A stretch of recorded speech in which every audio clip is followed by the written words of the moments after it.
Hi all, welcome to daily news analysis.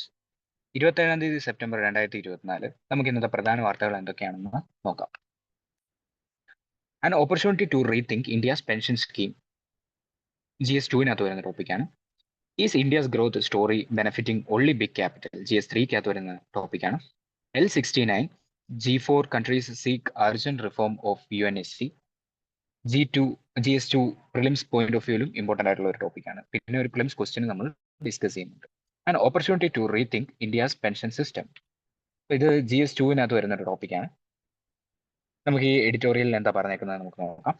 The pension system in India has evolved significantly, featuring three main schemes: the OPS, Old Pension Scheme എന്ന് പറയും, New Pension Scheme NPS എന്ന് പറയും, and the proposed Unified Pension Scheme UPS എന്ന് പറയും. ഓരോ സ്കീമും reflect ചെയ്യുന്നത് പല government approaches ആണ് റിട്ടയർമെന്റ് ഫണ്ടിങ്ങിലുള്ള. പെൻഷൻ ആയി കഴിയുമ്പോൾ പലതരത്തിലായിരിക്കും അവർക്ക് പെൻഷൻസ് ലഭിക്കാൻ പോകുന്നത്. ഓൾഡ് പെൻഷൻ സ്കീം 2004 മുന്നേ ഉണ്ടായിരുന്നതാണ്. ഒരു ഗവൺമെന്റ് എംപ്ലോയീസ് നന്നായിട്ട് ബെനിഫിറ്റ് ചെയ്തിട്ടുണ്ട് അതിൽ നിന്ന്. എന്താ, അവർക്ക് നല്ലൊരു ഫിനാൻഷ്യൽ സ്റ്റെബിലിറ്റി കിട്ടിയിട്ടുണ്ട്. ഇതിൽ ഈ പെൻഷൻ എന്താ ഉദ്ദേശിക്കുന്നതെന്ന് പറഞ്ഞാൽ ഒരു ഫിക്സഡ് പെൻഷൻ കിട്ടും അവസാനത്തെ സാലറി ബേസ് ചെയ്തിട്ട്. ഒരാൾ റിട്ടയർ ചെയ്യുന്നതിന് മുന്നത്തെ അവസാനത്തെ സാലറി ബേസ് ചെയ്തിട്ട് ഒരു ഫിക്സഡ് പെൻഷൻ കിട്ടും. അപ്പൊ എന്താ, മാർക്കറ്റ് വോളറ്റിലിറ്റി ഒന്നും ഇതിനെ ബാധിക്കുകയില്ല. മാർക്കറ്റിൽ എങ്ങനെയാണ് പെർഫോമൻസ്, മാർക്കറ്റ് എങ്ങനെയാണ് പെർഫോം ചെയ്യുന്നത്, പിന്നെ അതുപോലെ അങ്ങനത്തെ കാര്യങ്ങളൊന്നും ആ ഒരു ഫ്ലക്ച്വേഷൻസ് ഒന്നും നമ്മുടെ ഈ പെൻഷൻ കൊടുക്കുന്നതിനെ ബാധിക്കുകയില്ല ഓൾഡ് പെൻഷൻ സ്കീം വെച്ചിട്ട്. ഇത് ഗവൺമെന്റിന്റെ ഒരു സോഷ്യൽ സെക്യൂരിറ്റിയോടുള്ള ഒരു കമ്മിറ്റ്മെന്റ് ആണ് സൂചിപ്പിക്കുന്നത്. ന്യൂ പെൻഷൻ സ്കീം വന്നപ്പോഴത്തേനും 2004 ഇൻട്രൊഡ്യൂസ് ചെയ്തത്. അപ്പം ഇത് വന്നപ്പോൾ ഒരു പുതിയൊരു മോഡലായിരുന്നു, കോൺട്രിബ്യൂഷൻ മോഡലിലായിരുന്നു വന്നത്. എംപ്ലോയീസും കോൺട്രിബ്യൂട്ട് ചെയ്യണം, ഗവൺമെന്റും ഒരു ഫണ്ടിലേക്ക് കോൺട്രിബ്യൂട്ട് ചെയ്യും. ആ ഫണ്ട് എങ്ങോട്ട് ഇടും? പെൻഷൻ ഫണ്ട് നേരെ ഫിനാൻഷ്യൽ മാർക്കറ്റിലേക്ക് ഇൻവെസ്റ്റ് ചെയ്യും. അപ്പൊ എന്താ, അവിടെ ഒരു മാർക്കറ്റ് റിസ്ക് ഉണ്ട്. മാർക്കറ്റ് എങ്ങനെ പെർഫോം ചെയ്യുന്നു അതനുസരിച്ചായിരിക്കും ഇവർക്ക് കിട്ടാൻ പോകുന്ന എമൗണ്ട് എന്ന് പറയുന്നത്. Making their income dependent on market performance and exposing them to economic fluctuations, which drew significant criticism. Recently, there has a global retreat from neoliberal policies emphasizing the need for stronger social safety nets. കുറച്ചുകൂടെ ഗവൺമെന്റിനാണ് കൂടുതൽ role എന്ന രീതിക്കാണ് കുറച്ച് emphasis ഇപ്പൊ കൊടുക്കുന്നുണ്ട്. In this context അപ്പോഴാണ് ആര് വരുന്നത്? നമ്മുടെ UPS, യൂണിഫൈഡ് പെൻഷൻ സിസ്റ്റം വരുന്നത്.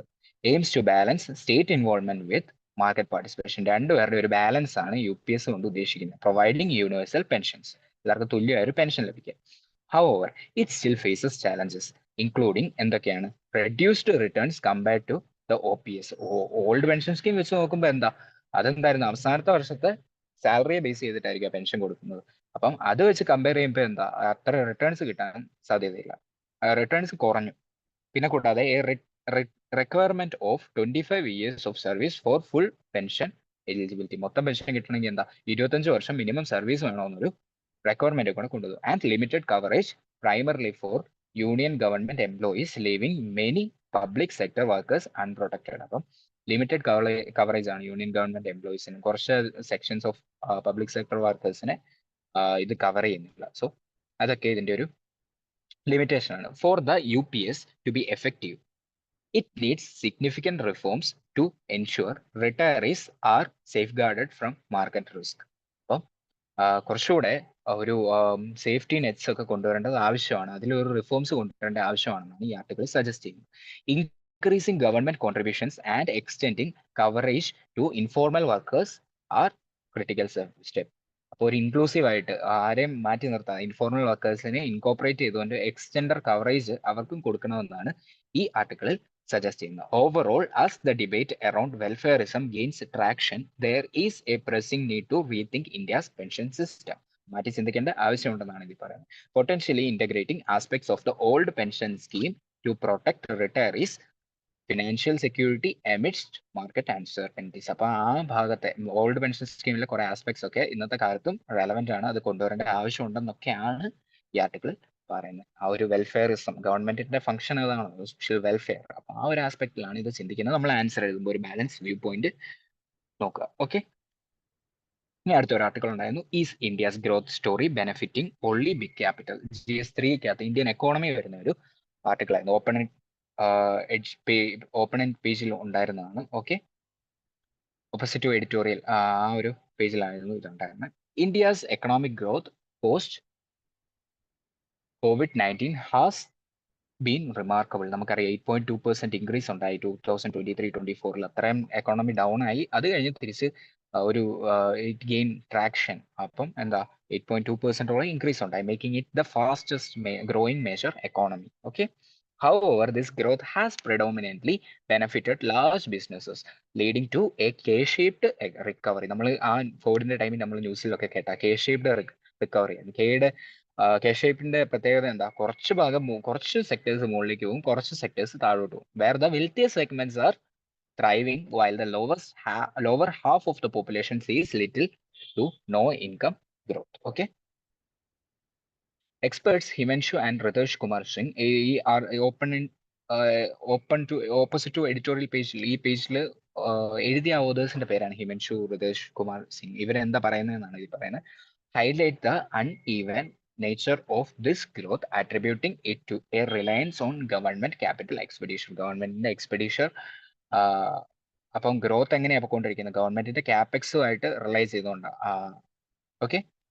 അപ്പം അൺഇവൻ നേച്ചർ ഓഫ് ഗ്രോത്ത്, കുറച്ച് പേര് മുകളിലോട്ട് പോകും, കുറച്ച് പേര് താഴോട്ട് പോകും. Attributing it to a reliance on government capex mainly in infrastructure which favours large companies. അപ്പൊ ക്യാപിറ്റൽ എക്സ്പെൻഡിച്ചർ കൂടുമ്പോൾ നല്ലതാണെന്ന് നമുക്കറിയാം. കാരണം ഫ്യൂച്ചറിൽ എന്താ അവിടെ കുറെ വർക്ക് ഫോഴ്സിനെ ഒക്കെ അത് പോസിറ്റീവായിട്ട് കോൺട്രിബ്യൂട്ട് ചെയ്യും. അങ്ങനെ അൺഎംപ്ലോയ്മെന്റ് ഒക്കെ കുറയ്ക്കാൻ പറ്റും.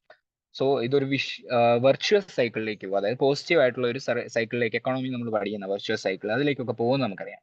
പക്ഷേ ഇത് ഫേവർ ചെയ്യുന്ന ലാർജ് കമ്പനീസിനെ ആയിരിക്കും എന്നാണ് ഈ ആർട്ടിക്കിൾ പറയുന്നത്. Small and medium enterprises are struggling, facing high compliance cost and interest rate that are significantly higher than those for larger corporations.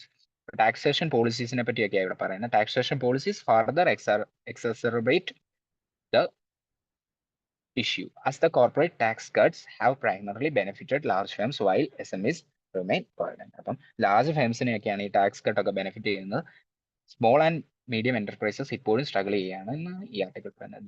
The discussion rises questions about the structure of India's market economy and whether it should shift toward higher taxation for bigger businesses to create a more equitable system. അപ്പം progressive taxation ഒക്കെ കൊണ്ടുവരണോ, ആ ഒരു question ആണ് ഇത് raise ചെയ്യുന്നത്.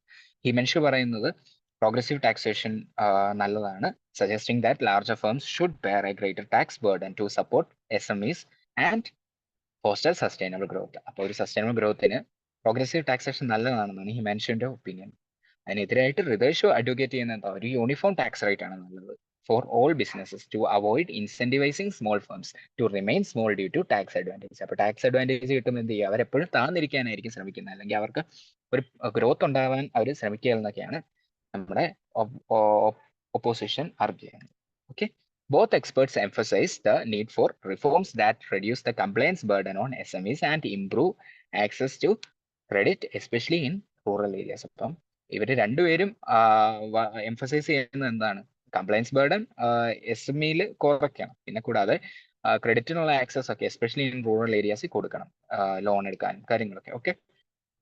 They argue for a recognition of the demand issues stemming from low incomes among the majority, advocating for increased spending in rural economy to support SMEs and elevate overall economic growth. അപ്പോൾ നമ്മളൊരു rural എക്കോണമിയിലേക്ക് നമ്മൾ കൂടുതൽ funds കൊടുത്താൽ, അല്ലെങ്കിൽ അങ്ങോട്ടേക്ക് കൂടുതൽ spending കൊണ്ടുവന്നാൽ overall ഒരു എക്കണോമി ഗ്രോത്ത് എലവേറ്റ് ചെയ്ത് വരുള്ളൂ, അല്ലെങ്കിൽ ഓവറോൾ എക്കണോമിക് ഹെൽത്തിനൊരു പ്രോഗ്രസ് ഉണ്ടാവും. Overall, a shift towards policies that empower smaller businesses could help ensure that India's economic growth benefits a broader segment of the population. ഒരു inclusive ഗവർണൻസിന്റെ ഒരു ആസ്പെക്റ്റിൽ important ആണ്. Okay. L67 G4 countries seek urgent reform of UNSC. ഇത് news പേജിൽ ഉണ്ടായിരുന്ന ഒരു article ആണ്. ഇത് നമുക്ക് പ്രിലിംസ് പോയിന്റ് ഓഫ് വ്യൂവിലും ഇമ്പോർട്ടൻ്റ് ആണ്. GS2വിനകത്ത് നമ്മുടെ ഒരു UNSC ആ ഒരു ഭാഗത്തൊക്കെ മൾട്ടി ലാറ്ററൽ എഗ്രിമെന്റ്സും അല്ലെങ്കിൽ പല ഗ്രൂപ്പിംഗ്സ്, ഇന്റർനാഷണൽ ഗ്രൂപ്പിംഗ്സ്, ആ ഭാഗത്തൊക്കെ ഇമ്പോർട്ടൻ്റ് ആയിട്ടുള്ള ഒരു ആർട്ടിക്കിൾ ആയിരുന്നു. ഓക്കെ. നമുക്ക് ഇതിനകത്ത് മെയിൻ ആയിട്ട് എന്തൊക്കെയാ പറഞ്ഞത് നമുക്ക് നോക്കാം. ഇത് പറയുന്നതല്ല, ഞാൻ മെയിൻ ആയിട്ട് ഇത് പ്രിലിംസ് പോയിന്റ് ഓഫ് വ്യൂവിൽ ഇമ്പോർട്ടൻ്റ് ആയതുകൊണ്ട് തന്നെ പ്രിലിംസ് പോയിന്റ് ഓഫ് വ്യൂ നോക്കാം. G4 ഗ്രൂപ്പിംഗ് എന്താണെന്ന് നമുക്ക് നോക്കാം. ഇവർ മെയിൻ ആയിട്ട് ആർഗ്യൂ ചെയ്തത് ഇത്രേ ഉള്ളൂ, ഈ അർജന്റ് ആയിട്ട് റിഫോം കൊണ്ടുവരണം UNSCയിൽ. അപ്പം ഈ ഇന്ത്യ പോലുള്ള രാജ്യങ്ങൾക്ക്, അല്ലെങ്കിൽ ഡെവലപ്പിംഗ് ആയിട്ടുള്ള ആ നേഷൻസിന്, അല്ലെങ്കിൽ ഇപ്പം ബിഗ് 4 എന്നൊക്കെ പറയുന്നത് G4 നമ്മൾ എക്സ്പ്ലെയിൻ ചെയ്യാൻ പോവുക അടുത്ത സ്ലൈഡിലുണ്ട്. അപ്പം ഇങ്ങനെയുള്ള രാജ്യങ്ങൾക്ക് അറ്റ്ലീസ്റ്റ് G4-നൊക്കെ എന്താണ് നമുക്ക് പ്രാധാന്യം കൊണ്ടുവരണം, UNSC പെർമനന്റ് മെമ്പർഷിപ്പ് കൊണ്ടുവരണം എന്നാണ് ഈ ആർട്ടിക്കിളിൽ പറയുന്നത്. ഓക്കെ, ആർട്ടിക്കിളിൽ പറയുന്നതല്ല, ഇത് കഴിഞ്ഞിടയ്ക്ക് ഫോറിൻ മിനിസ്റ്റേഴ്സിന്റെ ഒരു മീറ്റിംഗ് ഉണ്ടായി, അതിൽ അവർ പറഞ്ഞു. അത് ഞാൻ എക്സ്പ്ലെയിൻ ചെയ്യുന്നുണ്ട്, നമുക്ക് നോക്കാം. ഓക്കെ, G4 ഗ്രൂപ്പിംഗ് എന്താണെന്ന് നോക്കാം. മെമ്പേഴ്സ് ആയിട്ട് വരുന്നത് ഇന്ത്യ, ബ്രസീൽ, ജർമ്മനി, ജപ്പാൻ. അപ്പം ഇത് ബിഗ് ജെ എന്നൊക്കെ പറയും, Brazil, India, Germany, Japan. Okay, goal എന്താ, ഇത് എന്തിനു വേണ്ടിയാണ് ഫോം ചെയ്തത്? പെർമനന്റ് മെമ്പർഷിപ്പ് സീക്ക് ചെയ്യാനും പിന്നെ കൂടാതെ UNSCയിൽ റിഫോർമേഷൻ കൊണ്ടുവരാനുമാണ് തുടങ്ങിയത്. റീസെന്റ് ആക്ടിവിറ്റി ആയിട്ട് അവരൊരു മീറ്റിംഗ് ഹെൽഡ് ചെയ്തു, foreign minister level meeting September 23 during the UN general അസംബ്ലിയിൽ. അപ്പൊ അതാണ് അതിനെക്കുറിച്ചുള്ള ന്യൂസാണ് ഇപ്പൊ നമ്മൾ കണ്ടത്. അത് ഈ ഉണ്ടായ കീ സ്റ്റേറ്റ്മെന്റ്സ് എന്തൊക്കെയാണെന്ന് നോക്കാം. Emphasise the urgent need for UNSC reform. United nations security കൗൺസിലിൽ ഒരു പെർമനന്റ് മെമ്പർഷിപ്പ് കൊടുക്കാനുള്ള അതിനുവേണ്ട അർജന്റ് സ്റ്റെപ്സ് എടുക്കണമെന്നുള്ള കാര്യങ്ങളാണ് അതിനകത്ത് ഡിസ്കസ് ചെയ്തത്. Highlighted the importance of increasing both permanent and non permanent UNSC membership. രണ്ടുപേർക്കും ഒരു ബോത്ത് ആ രണ്ട് പെർമനന്റ് നോൺ പെർമനന്റ് മെമ്പേഴ്സും ഇൻക്രീസ് ആവണം എന്നുള്ള ഒരു രീതിക്കായിരുന്നു ആ ചർച്ച മുന്നോട്ട് പോയത്. Called for better representation of developing countries and regions like Africa, Asia Pacific and Latin America. ഈ തുടങ്ങിയ രാജ്യങ്ങൾ, ഡെവലപ്പിംഗ് കൺട്രീസിലൊക്കെ ഒരു ബെറ്റർ റെപ്രസെന്റേഷൻ കൊണ്ടുവരണം എന്നുള്ള രീതിക്കായിരുന്നു ആ ചർച്ച പോയത്. ഇനി അടുത്ത L69 ഗ്രൂപ്പിങ്ങിനെ പറ്റി ഈ ആർട്ടിക്കിൾ പറയുന്നുണ്ട്. ഇത് മെമ്പേഴ്സ് ആരെന്ന് നോക്കാം. A coalition of developing countries including India ഉൾപ്പെടുന്ന കുറച്ച് ഡെവലപ്പിംഗ് ആയിട്ടുള്ള നേഷൻസിന്റെ ഒരു കോയിലേഷൻ ആണ്, അല്ലെങ്കിൽ ഒരു ഗ്രൂപ്പിംഗ് ആണ് എന്ത് ഈ L69 ഗ്രൂപ്പിംഗ് എന്ന് പറയുന്നത്. Recent meeting convened on the same day chaired by the prime minister of Saint Vincent and the Grenadines, Ralph Gonsalves. ഇതൊക്കെ ഡെവലപ്പിംഗ് കൺട്രീസ്, അവിടുത്തെ പ്രൈം മിനിസ്റ്റേഴ്സ് ഒക്കെ പങ്കെടുത്ത ഒരു മീറ്റിംഗ് ആയിരുന്നു. ഇവരുടെ കീ ഫോക്കസ് എന്താണ്? Greater representation in UNSC reforms, especially for global south. അവരുടെ global south എന്ന് പറയുന്ന ആ രാജ്യത്തിന്റെ, അല്ലെങ്കിൽ ഗ്ലോബൽ സൗത്തിൽ പെടുന്ന ആ രാജ്യങ്ങളുടെ ഒരു, നമ്മൾ പൊളിറ്റിയിലൊക്കെ പഠിക്കുന്നതാണ് ഗ്ലോബൽ സൗത്ത് എന്താണ്, IR-നൊക്കെ. ഓക്കെ, അപ്പൊ ആ ഗ്ലോബൽ സൗത്തിന്റെ ഒരു വോയിസ് മുഴങ്ങി കേൾക്കാൻ വേണ്ടിയായിരുന്നു, അത് അവരുടെ ഒരു റെപ്രസെന്റേഷൻ UNSC കൊണ്ടുവരാനാണ് L69 ഗ്രൂപ്പിംഗ് ഫോക്കസ് ചെയ്തു. C10 ഗ്രൂപ്പിങ്ങിനെ പറ്റി പറയുന്നുണ്ട്. C10 മെമ്പേഴ്സ് ആയിട്ട് വരുന്നത് 10 ആഫ്രിക്കൻ കൺട്രീസ് ആണ്, അതുകൊണ്ടാണ് C10 എന്ന് പറയുന്നത്. Joint meeting held a collaborative meeting with the L69 group. Objective എന്താണ്? Stress the need for transformative reforms in the security council. ഇവരൊക്കെ UNSCയുടെ റിഫോംസിന് വേണ്ടി ആർക്ക് ചെയ്യുന്നവരാണ്. ഓക്കെ, അപ്പൊ ഇത് UNSCയുടെ ഒരു ചോദ്യമൊക്കെ വരികയാണെങ്കിൽ നിങ്ങൾക്ക് മെയിൻസിനകത്ത് ഇതൊക്കെ ആഡ് ചെയ്യാൻ പറ്റും ഈ ഗ്രൂപ്പിംഗ്സിനെ പറ്റി. കോമൺ ആഫ്രിക്കൻ പൊസിഷൻ എന്ന് പറഞ്ഞ CAP എന്ന് പറഞ്ഞ ഒരു ഗ്രൂപ്പിംഗ് കൂടെ ഉണ്ട്, based on the Ezulwini consensus and Sirte declaration. ഇതൊക്കെ ജസ്റ്റ് ഒന്ന് prelims point of view note ചെയ്യുക. ഈ ഗ്രൂപ്പിംഗുമായിട്ട് ബന്ധപ്പെട്ട കുറച്ച് ഡിക്ലറേഷൻ കാര്യങ്ങളൊക്കെ. Supported by both the L69 and G4 groups, emphasising representation and involvement of African nations in UNSC reforms. Okay, ഇവരൊക്കെ ഈ UNSC റിഫോംസിന് വേണ്ടി ആർഗ്യൂ ചെയ്യുന്നവരാണ്. ഓവറോൾ ഇത് പറയുന്നത്, ഈ ന്യൂസ് എന്താ ഡിസ്കസ് ചെയ്യുന്നത്? Urgent calls for reform are aimed at enhancing the credibility and legitimacy of the UN. Okay, developing countries are viewed as vital for the UNSC's effectiveness and relevance in current global dynamics. Okay, ഇനി ഒരു prelims question ഉണ്ട്, നമുക്ക് നോക്കാം. Which of the following countries are members of the G4 grouping that seeks permanent membership and reform of the UNSC, United Nations Security Council? Option A, India, Brazil, Germany, Japan. Option B, India, Russia, France, Japan. Option C, Brazil, South Africa, Germany, UK. Option D, Japan, Australia, Canada, Italy. എല്ലാവരും ഒന്ന് comment ബോക്സിൽ type ചെയ്യുന്നതിന്റെ answer. So ഇതൊക്കെയായിരുന്നു ഇന്നത്തെ പ്രധാനപ്പെട്ട articles. So happy learning guys. Thank you.